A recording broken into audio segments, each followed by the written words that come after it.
And we are back here at the Voice of College Football. This is a third update for today here on National Signing Day. Appreciate everyone being here. Comments, questions are welcome there in the chat. If you checked out the two previous live streams, all sorts of updates from Ole Miss in South Carolina, Oregon, Iowa, and elsewhere. We've got a doubleheader coming up here. We've got Kevin McGuffey from Last Word on College Football to talk Kentucky, and we've got Bill Kurelic from 247 Sports standing by here in a few minutes to talk Ohio State. Kevin, how you doing today? I'm doing pretty good. It's been a day, but I'm here now, and hopefully everyone can see and hear me. And it's been a really good day for Kentucky. I think the coaching staff had high expectations coming into today, and I think it's more than exceeded their expectations, especially when you throw in what's happened with the transfer portal today. So pretty exciting stuff here in the Bluegrass State for sure. Yeah, so right now, and we will pull it up here in a second, it's the 25th rated recruiting class in terms of the high school class coming out here. And then the big news we'll get started with is Javon Dumas-Johnson, of course, the outstanding linebacker who's been an all-SEC performer at Georgia, who has transferred to Kentucky. Right, yeah. I think a lot of people were surprised when he put his name in the portal last week. And then quickly over the weekend, buzz started building that he was really thinking highly about coming here. I think it was between Kentucky, Auburn, and Florida State. And then word came out this morning that he posted on his Instagram, and then later I think it was posted on X that he was coming to Kentucky. And I mean, for Stoops, Brad White and that defense. I mean, this is an instant impact player. We use that term a lot, but he's definitely, definitely that guy. You think about, he was an All-American in 2022, was a finalist for the Butkus Award. Had some injuries this year, and only played in 9 games. But he's a guy that's going to come right in. Obviously, he's going to play since day one here in Lexington, because you think about the fact that Trevin Wallace, very talented linebacker, has declared for the draft. Right now, it looks like he's still going to play in the bowl game, but so right there, you got an interior linebacker position open, and you've got the number one linebacker in the portal coming to Kentucky, who will fill that spot, I think, from day one. So a very big signing for Mark Stoops and the Cats with Johnson. Yeah, Johnson got nicked up a little bit this year. He played 9 of the 13 games for Georgia, 5.5 tackles for loss, 3.5 sacks, 34 tackles. Really had a big year with Georgia, winning the national championship a season ago, where he played every game, was all SEC, as you mentioned, 9 tackles for loss, 4 sacks, 70 tackles, 3 passes broken up, and really was all over the field. So excellent pickup for a Kentucky class that, of course, absolutely. These days, it's not just about the recruiting class on National Signing Day; it's what's going on in the transfer portal. Right, and might as well throw it out there. He's not the only transfer from Georgia who's coming to Kentucky. They've got yes. Brock Vandegrift, the quarterback who was played behind Carson Beck this year, put his name in the portal, and again come to Kentucky and. Going to be the starting quarterback, you would think, next year. Devin Leary will not be here. So funny, I have a stat I'm going to throw out for you. With Vandegrift coming in, with all signs he's going to be the 2024 starter. Kentucky hasn't had a starting quarterback that they recruited start the season since 2016, when Drew Barker was here. And then Barker played the first few games, and then Stephen Johnson took over. So then from there you had Stephen Johnson, Terry Wilson, Will Levis, obviously, Devin Leary, and now Brock Vandegrift. So you have to go back to 2016 and then go back a year before, when Patrick Towles and Barker were here, that you had an entire season that Kentucky, a starting quarterback that went through the whole year, with somebody that they recruited. And obviously, and then also want to throw in Bo Allen is returning to Kentucky. He was Lexington Catholic local product, was here for a couple years, transferred out, was at Georgia Southern this year, and is now coming back as you would think the backup to Vandegrift. So like I said, Kentucky's done some really good things in the portal so far this season. I guess we just call it portal season now. It's like its own. It's like it's got its own season now. It sure does, and it seems like the season is lasting all the time, but it's pretty much after the college football season, and after spring practice. So Right. at least they've gotten a hold of that a little bit to rein this in to a certain extent. But wow, yes, two big additions via Georgia for the Bulldogs, and Ohio State running back in Chip Tranum, who Yes. also has made his move to Lexington. Right. Yeah. You think about it. Kentucky, not only they're getting these players, they're getting these players from the quote unquote bigger schools. You've got two from Georgia, one from Ohio State, one from Texas A&M.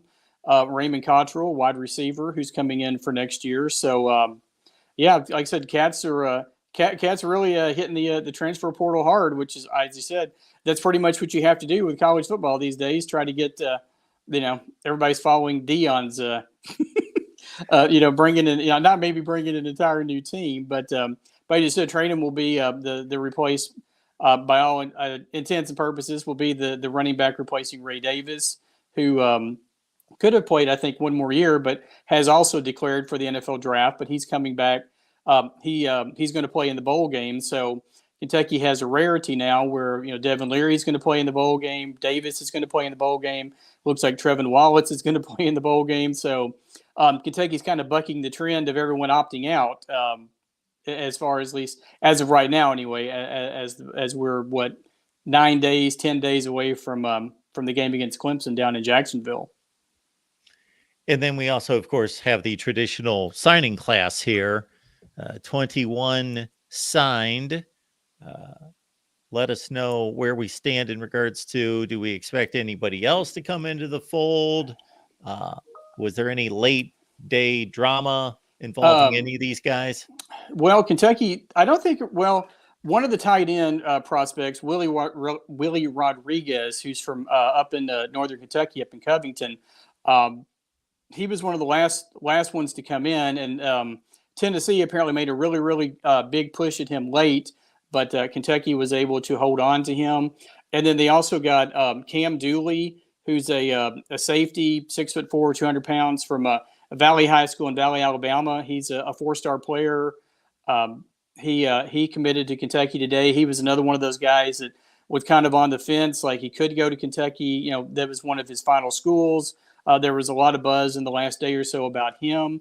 So if you look at his stats on 247, he's 15th best player in the state, 9th at his position, and number 213 nationally. So again, another guy who's probably going to come in and be pushing for playing time almost immediately.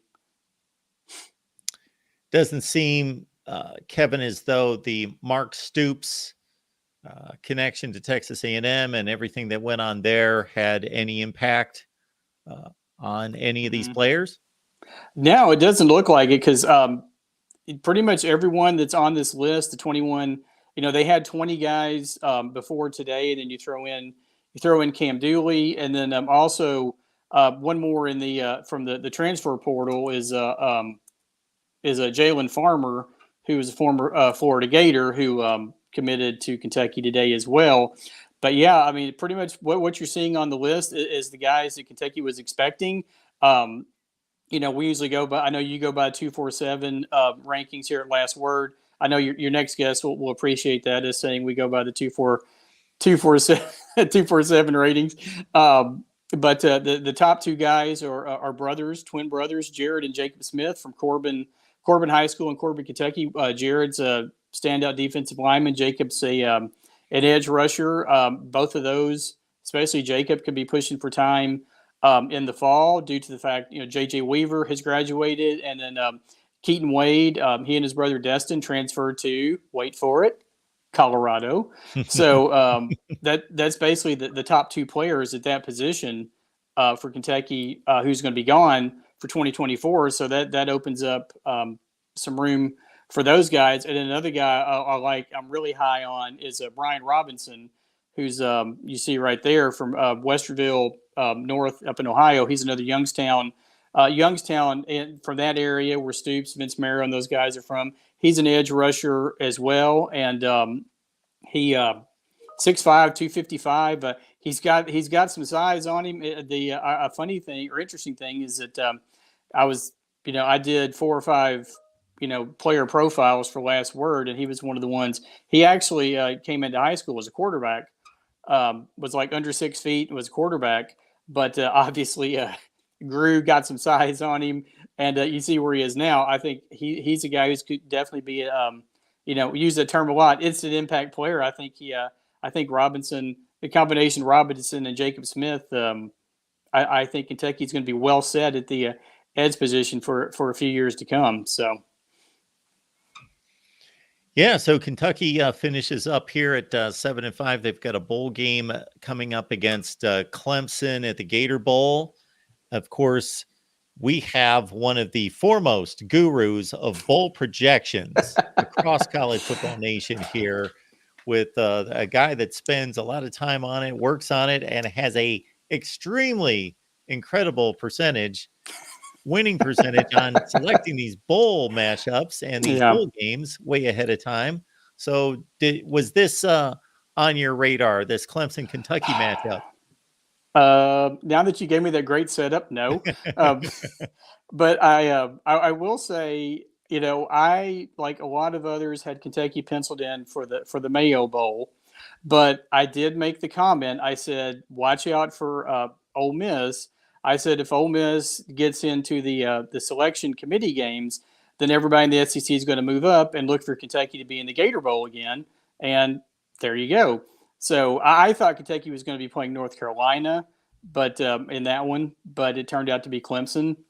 And Clemson and Kentucky have a pretty good bowl history together. This will be the 4th time that they've met. First one was the 1993 Peach Bowl, which was one of the most infamous, I guess you want to say, Kentucky losses, where the great Marty Moore, Kentucky linebacker, Kentucky I think was leading 13-7 late in the game, intercepted a pass instead of falling on the ball, tried to run it, fumbled. Clemson got the ball back, scored, and won 14-13.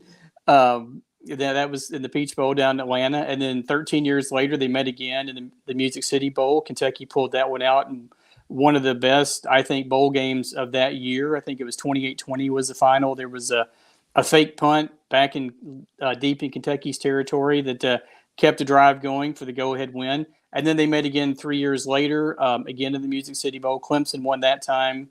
And a little fun fact, I'm 99% sure that was Dabo Swinney's first game as a Clemson head coach, was the Music City Bowl in 2009. So the Cats and Tigers have some bowl history, and pretty much every one of these games have been good, and I wouldn't expect anything less next Friday when they meet down in Jacksonville.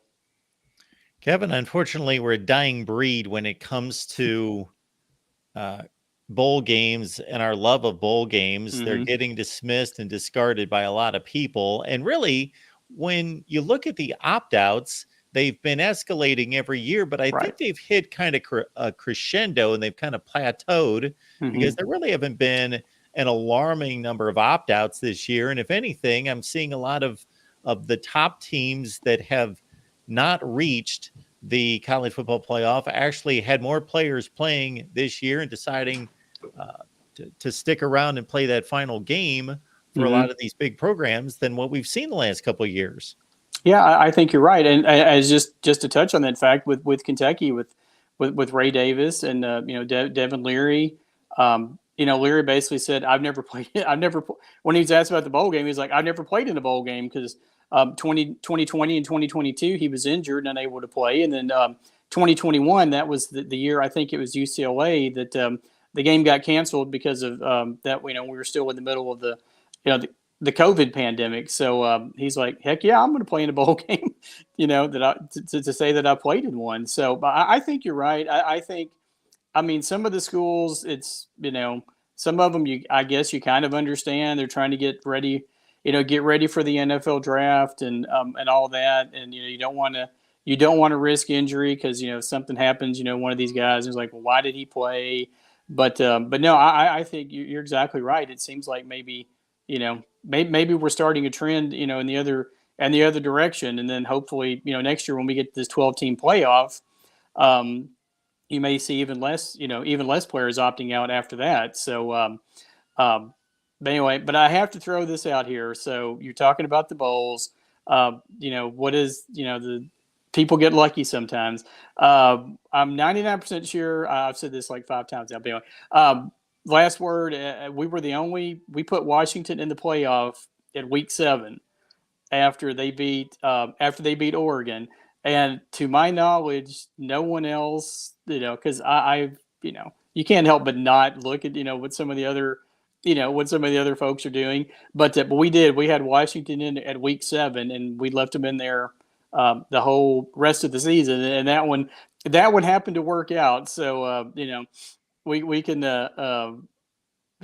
toot our horn, I guess, a little bit on that one, but then we'll ignore all the games that didn't work out. So yeah, that was a good call. That was yeah. a good call. And so was that a call that either you made, or is that a call that the entire staff makes, or is that just by default whoever's leading in that conference is the default pick to be the selection? Well, to go? that's pretty.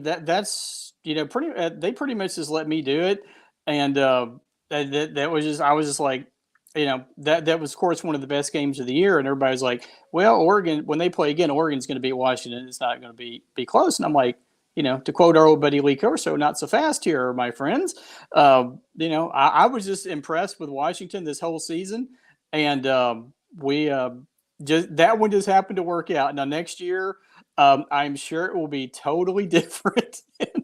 We'll pick I'll have somebody in there and it won't work out. But, at least for this 1 year, we can say, hey, we were the only bowl projection that had Washington in there since week 7. So there is that. So we are posting a comment here, Kevin, from The Real MVP. Mm-hmm. Are you aware of The Real MVP?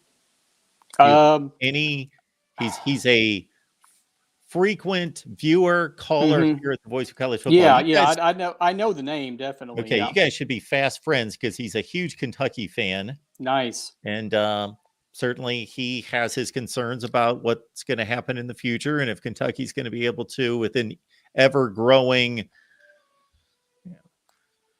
SEC competition with Oklahoma and Texas and everything that's happening in college football, if Kentucky can keep up.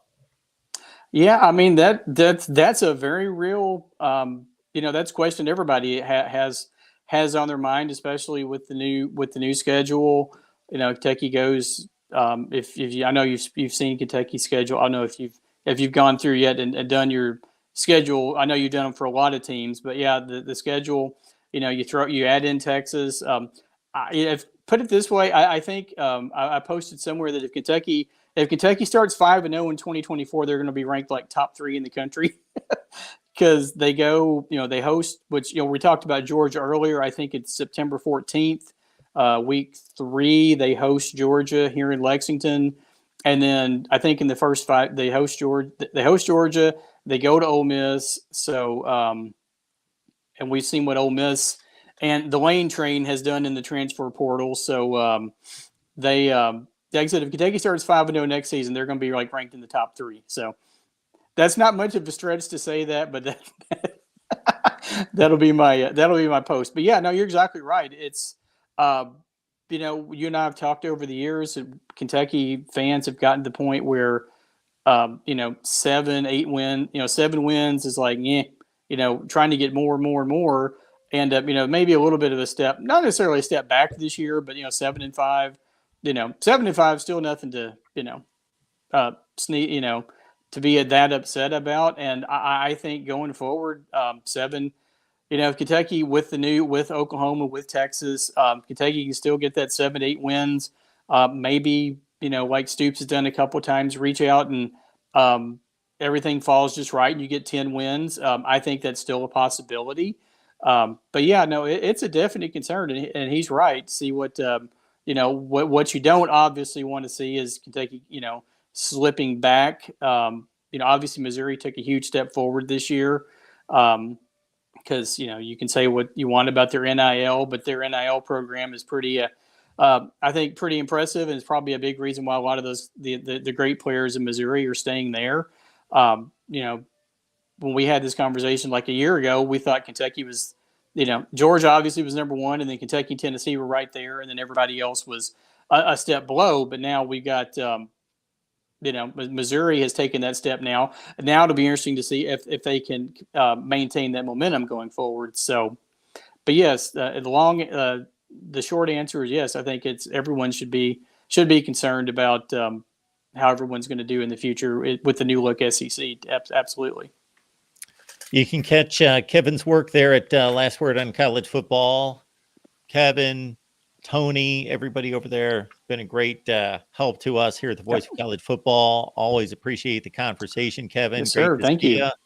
Yeah. We don't get a chance to tell you Merry Christmas, Happy New Year. Sure.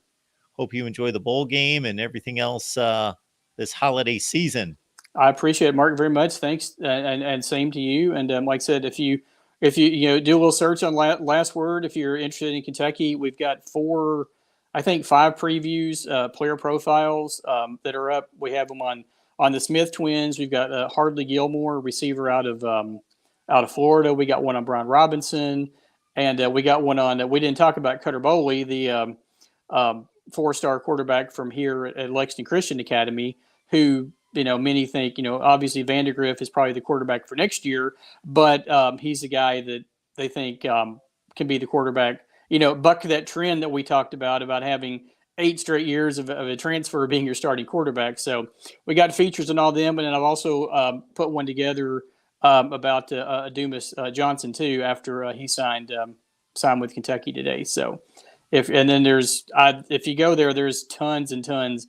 If you've we cover like 30 teams now, I think. So there's a good chance that your favorite team may be there, and some of those players that were signed today, you can learn more about them there.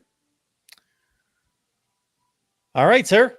Appreciate you being here. Yes, sir. Thank you very much, Mark, for having me on. As always, I appreciate it, and happy holidays to everyone out there in the Mark Rogers universe, and we'll talk to you again soon. All right, Kevin. Thanks. All right, see you. All right, bye-bye. Kevin McGuffey, Last Word on College Football, and good to see this right here. We've got a new member here at the Voice of College Football. Spartan has become a YouTube member. Thank you so much for that, Spartan. Good to see you here. I don't know if that relates to your fandom of Michigan State, and if I spoke out of line, please forgive me. But Spartan has joined us. Yes, you could become a YouTube member right here on the channel. It's easy to find. It's right on the front page of the channel. You can become a YouTube member. Ohio State, we were just checking out the classes here. They started at number 2. I saw them drop to 5. They came back to 4. I think they've settled in at number 3 currently. And we got Bill Kurlick on the line from 247 Sports Bucknuts to help us break it all down. Bill, how you doing today? Doing well. How are you, Mark? I'm doing just fine. I appreciate you making time for us during this busy National Signing Day. And of course, my pleasure. Yes, I'm going to go the negative route first and foremost because Ohio State fans, they're greedy and they want the best and they want number 1. And Jeremiah McClellan was a commit, of course, to Ohio State who flipped in the last couple hours to Oregon. Yeah, there was, to say the least, on our site, bucknuts.com, there was some angst this morning because at that point, it looked like Jeremiah McClellan was going to flip. There was a lot of talk that Edric Houston, the 5-star defensive end out of Georgia, was going to flip. And some even went as far as to feeling like maybe Jeremiah Smith would flip. I wasn't in the camp of those all flipping, but I'm just saying there are some people that were thinking that way. Well, as you know better than I do, and I think Urban Meyers famously said this, that if you're Ohio State and you have gotten a commitment, let's say from Florida in particular, and even the Deep South to a certain extent, until that guy is signed on National Signing Day, there's always reason to think, okay, we got to do everything we can to manage this relationship and make sure it lasts all the way to National Signing Day. Yeah, and the Ohio State staff now under Ryan Day, they recruit these kids all the way through. They don't assume anything. They don't take a break. Now that doesn't mean they're all going to be able to save them all, so to speak, and get them all the way through the process as Buckeyes, but they're fighting for them. And in fact, they were battling all day today for a number of prospects. They were battling for Edric Houston, obviously, and making sure Jeremiah Smith was going to stay in the fold. They were working on McClellan. They were working on Amaris Williams, a defensive end edge guy that had committed to Florida that ultimately flipped to Auburn. So they were working on a lot of guys today that not only had committed to Ohio State, but had committed to other schools. There always seems to be drama concerning the SEC. Those SEC schools seem to be flipping players to the final day. That seems to be an annual competition down there. But Ohio State has typically sewn up a class, protected it, and rode it out to National Signing Day. So there's actually a little bit more drama today than there typically is, based on my memory. Yeah, I've been doing this. I think this was my 36th National Signing Day. Now, a lot of those were National Signing Days in February, back in the, quote, old days. But nonetheless, 36 National Signing Days. And I would put this right up there with any of those previous 35 as far as drama and keeping an eye on things and wondering exactly what's going to happen. I can tell you, at the Woody Hayes facility, they were working hard. It was quite a day at the Woody Hayes facility today. And Bill, you mentioned we might as well go right to the top of the board with what people are hoping to see very soon, the name Jeremiah Smith. So the video is making its rounds of Ryan Day's news conference today, in which he was asked, I believe, about Jeremiah Smith. And then he lets out a big sigh of relief when it was confirmed that there was the signing there. He didn't want to comment for obvious reasons, because there's violations involved. And but it was confirmed. However, it's not been substantiated on your site. Yeah. Last I was told, right before, well, they have 20 guys in the class, if you count Smith, which I do. So they have 20 guys in the class. 19 of them have signed and returned their national letter of intent to Ohio State. The only one that had is not Jeremiah Smith. And I was told right before we started, I hopped on this podcast actually, that his signing was imminent. Now, you of course hope imminent becomes final in the next few minutes, but it's supposedly he is going to sign his letter of intent within the hour here at Ohio State. So we're keeping an eye on that. All right. As we make our way through the class, this has been such a strong class for months and months and months and months, has basically held down that number 2 position for a long time. It's going to finish as a top 4 class, something in that range, despite a couple 5-star flips here in the last couple weeks.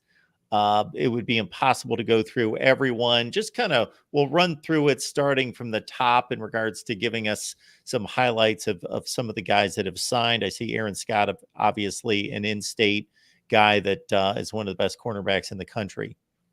Yeah. And, assuming Jeremiah Smith signs, you've got the number 1 player in the entire country in your class, a spectacular wide receiver, guy that I would be shocked almost if he's not on the field next season for Ohio State. Then you got Mylan Graham. Maybe he gets a little overshadowed because of Jeremiah Smith, but Mylan Graham is a 5-star wide receiver too. Really a guy that could play in the slot, which I think will probably be his starting spot at least, but he also can play out wide, and he's dynamic. You've got Edric Houston, the guy that was the big catch for today, because so many people thought he was going to go to Alabama. Some people wondered about Jeremiah Smith, but a lot of people thought Edric Houston was done flip for the Tide, but he didn't.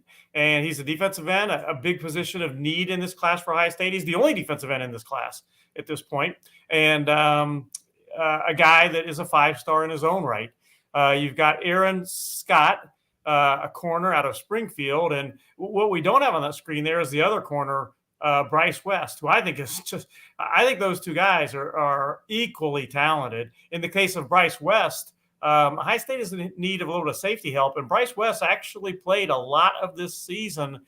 He moved to safety for Cleveland Glenville because they were trying to keep teams from throwing away from him all the time. And he could play safety too at Ohio State. All right. We got Bill Kurlick on the line from Bucknuts 247 Sports. Everybody head on over there to Bucknuts. They do outstanding work. And Bill in particular, appreciate you spending the time with us today, Bill. Anyone down the board, obviously the attention goes to the 5 stars, the high 4 stars. Anybody down the board that seems like an extremely interesting prospect to you, maybe 2 or 3 guys that could surprise? Well, I don't think they're going to surprise right away because their position and the development they're going to need. But I really like the Armstrong brothers, Deontay Armstrong and Devontae Armstrong from Lakewood St. Edwards. Deontay is a tackle. Devontae is a guard.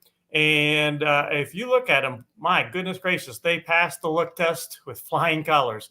They're going to need some time, but I think they both have potential to be not only starters for Ohio State, but all Big Ten type starters for Ohio State. So I like those two a lot. And I also like Ian Moore a lot. He's kind of in the middle of the pack, so to speak, but Ohio State has recruited him as an offensive tackle. I think he could play left or right, and I think he's got a lot of potential. An interesting guy is Demarion Witten from Cleveland Glenville, in that he's been really kind of recruited as a tight end mostly, or a H-back type guy, but he could play wide receiver too. You know, he's long, he's 6'3", probably 205 pounds, I would say right now, 210 maybe. And he played in an All-American game just the other day, and he played wide receiver, and he was named the MVP of that game, had 3 touchdowns playing wide receiver. Bill, the quarterback position has obviously gained a lot of attention, always does. Kyle McCord, until something happens here in the next few years, I got to think, my goodness, when are we going to see an 11-1 quarterback who, in a sense, has to go look for another job somewhere else? But that's the state at Ohio State. They've got 3 excellent quarterbacks in the room when we talk Lincoln Keenholz, Devin Brown, and now Aaron Noland. Of course, as a true freshman, you wouldn't think that he would compete for the starting spot. And when I say excellent quarterbacks, I mean excellent in regards to talent and potential. What are your thoughts about, we've got a situation right now with more ready-made transfer quarterbacks originally in the portal. Many of them have been plucked up, about Ohio State looking to take an experienced quarterback versus do they run a 3-man competition and see if somebody emerges, most likely Devin Brown, this fall? Well, I think they're going to continue to evaluate as we move towards the bowl game. They're not going to panic, and they don't need to. Ryan Day actually talked today about being really happy with how Devin Brown and Lincoln Keenholz have looked in these pre-Cotton Bowl practices. He's pretty high on those 2 guys and how they've looked. Now, what we need to see is how one or both, Devin Brown will get the main shot, the first shot at least, how they do in the Cotton Bowl, if they are both in the Cotton Bowl. We know Devin Brown's going to play, and see how he does. Then you've got Aaron Noland, who's in this class, the 2024 class, coming in. So as of January, you'll have those 3 guys on the roster as scholarship quarterbacks. Then, in the meantime, I think they'll evaluate. They liked Riley Leonard, the quarterback that has since announced he is transferring to Notre Dame. Will Howard's a guy that they looked at, and I think they'll continue to look. But what people have to remember is that this is just the beginning of the transfer portal. At this point last year, I think Ohio State had commitments from 1 or 2 portal guys, and they ended up with 9, I believe. So you've got the rest of this period, which goes till early January for the portal. Then you've got another 15 days where kids on the college playoff teams can get into the portal. So there'll be another batch of kids there, and you got 15 more days. And then you've got the portal after spring ball as well. So there's going to be plenty of time to add a quarterback if they decide to go that route. Ohio State's obviously been the recruiting giant in this conference and one of the top 3 or 4 nationally. Michigan's bringing in a class that's ranked right now at number 20, but they've been much more active in the portal and made more significant impact in the portal, especially at offensive line and other spots on both sides of the ball. You mentioned Ohio State grabbing 9. Off the top of my head, I'm thinking Davison Igbinosun would have had the greatest impact. And then probably Josh Simmons after him would be the 2 guys that played significant time. Vic Cutler, not so much. Do you think Ohio State is going to be a bigger player in the portal this offseason? I think a lot will depend on what happens with guys on the roster. Their first objective right now is to keep their best players at Ohio State. For instance, they would love for JT Tuimoloau to come back to Ohio State next season. They would love for Tyleik Williams to come back to Ohio State next season. Jordan Hancock is another one. And there are a bunch of other guys that kind of fill that situation. I don't think much of anybody is holding out hope that Marvin Harrison is coming back. But there is hope for some of those other guys to come back. And most of them have already said they're playing in the Cotton Bowl. And we'll see what happens from there. So if a number of those guys come back, Travion Henderson is another one at running back. If a number of those guys come back, they don't need to hit the portal quite as hard necessarily as if a number of them leave. So I think they're going to wait and see. And some of those guys are waiting for their paperwork to come back from the NFL to make their decisions. Am I going to be a first rounder? Am I going to be a second rounder? Am I going to be a fifth rounder? And would it be in my best interest to stay at Ohio State? So they're going to look at that and make their decisions as they find out what these kids are going to do. If enough of them go, then I think they'll hit the portal just as hard or maybe even harder than they did last year. But if enough of those guys stay, they'll be very happy too. I don't think anybody out there would trade anybody in the portal at this time for, say, JT Tuimoloau. No. For as much as the portal is gaining a lot of attention, and there is some excellent talent there, more so than there was the first year or 2, more established players in the portal and just mass volume. Yeah.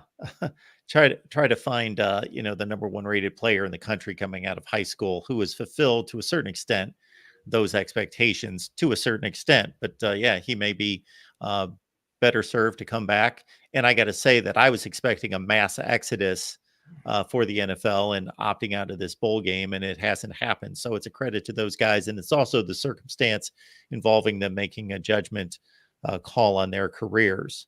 And I didn't mention Jack Sawyer. If you get one or both Sawyer and JT Tuimoloau back, and then if you get one or both of their interior guys, Tyleik Williams and Mike Hall back, then 2 to 4 of those guys back make a huge difference on the Ohio State defensive line for next season.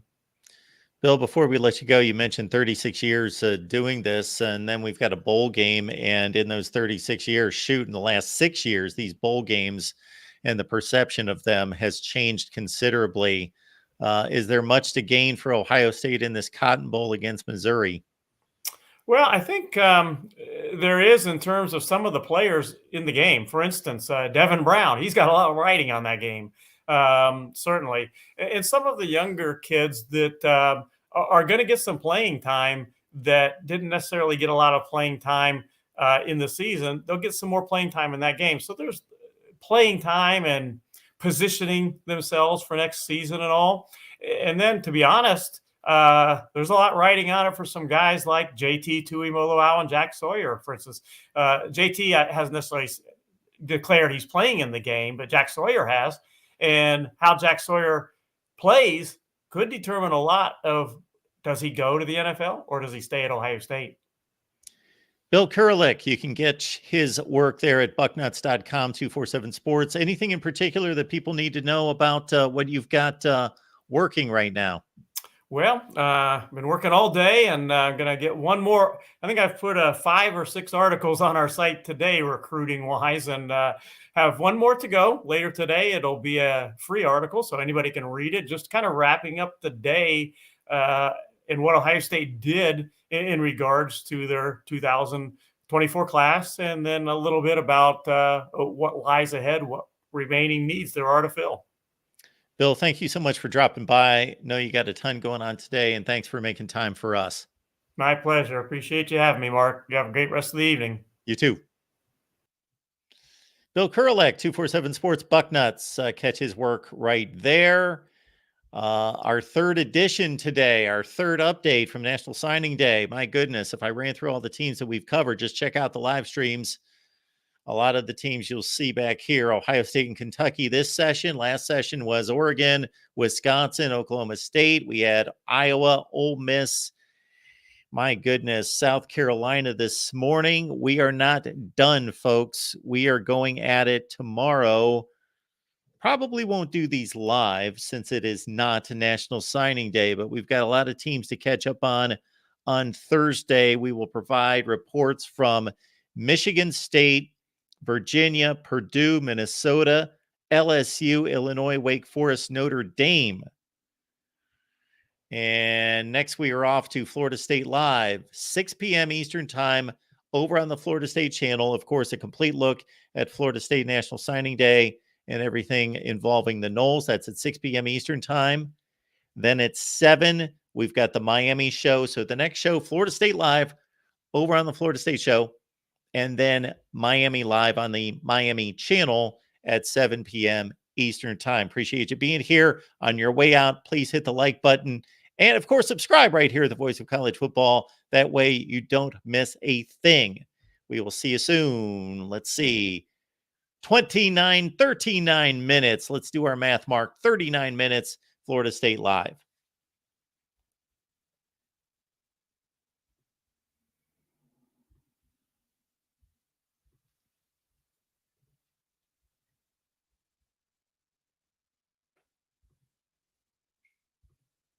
Of us are on the internet pretty much all the time. It's fun. You get to socialize, you get entertained, and in this day and age, it's pretty much necessary. And even if you're one of those people that's not on the internet all the time, you know what is? Your personal information. And there are people out there trying to hack you all the time. They want your email address, they want your phone number, they want your place of employment, and they want to do bad things with it. There's also fairly legitimate corporations and companies that want your information. They want it for marketing purposes. They're going to buy it. They're going to sell it. They're going to trade it. At the very least, it's annoying to you. It's a nuisance. It's aggravating. Your email gets cluttered up with spam email. You get robocalls all the time. That's at the very least. At the worst, it's a threat to your family, to your friends, to your personal information, to your banking, to your finances, to your security, to your safety, to your identity. It can be pretty serious. This video is sponsored by Aura. I got hacked and it was pretty obvious. This was about 8 or 9 months ago and there were red flags all over the place. And I didn't exactly know what to do, but I knew I needed to do something quickly. I mean quickly. I researched 8, 10, or 12 companies immediately. I went all over the place. I asked people. I was online looking for the best company that could serve my needs and secure my information. You know who I found? Aura. And I'm glad I did. It was amazing. I contacted them. They got right back to me immediately. Their customer support is phenomenal. Their customer service is first-rate, friendly. They are detailed. They know what they're doing, and they do it right, and they will protect you. In addition to everything I just mentioned, they've got a password keeping service. They keep your credit score. They notify you anytime there's a possible data breach. This has happened to me a number of times. I'm getting notifications all the time when there's a possible compromise to my credit score or anything that I don't want. They've got a VPN that will allow you to browse the internet anonymously. It's amazing. And again, customer service support available 24/7. Click the link in the description section below and get 2 free weeks of Aura. Protect your finances, protect your information, protect your privacy, protect your identity. I did, and I'm glad I did. Aura, thank you so much for what you've done for me, and now for my Voice of College Football community.